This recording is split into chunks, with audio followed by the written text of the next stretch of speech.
စစ်သားတယောက်တည်းတည်တဲ့တင်နိုင်တယ်စစ်ပွဲတွေကြားကတချင်းတန်ကိုကြားရတဲ့အခါငြိမ်းချမ်းရေးဆိုတာဘယ်တရားဝင်ပါမလဲတချို့ကဘန်ကင်းထဲမှာဒီစီပန်းတွေပြည်လို့ခြင်းနဲ့တချို့ကနေစီပန်းတွေပြည်လို့ခြင်းနဲ့တချို့ကြပြန်တော့ကျူးလက်ပန်းတွေပြည်လို့ခြင်းကြတယ်ကျွန်တော်အတားတဲ့ဘန်းတွေပြည်နေကိုသုံးလောက်ပါပြီ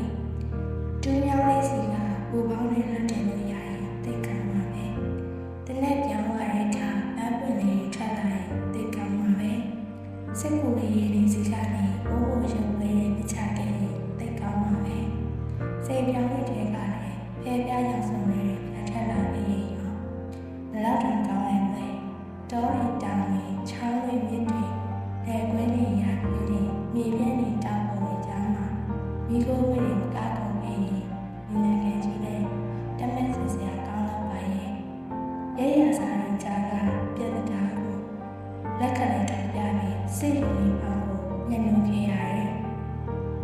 ဒုက္ခကိုမျှစရာမရှိတဲ့အခါ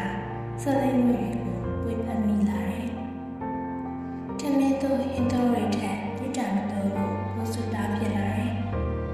ရှောက်တဲ့လမ်းမှာခလုတ်ပဲတဲ့တဲ့ဆူပဲခိုက်ခိုက်အင်းညာလမ်းတွေဖြောက်ပြခြင်းတဲ့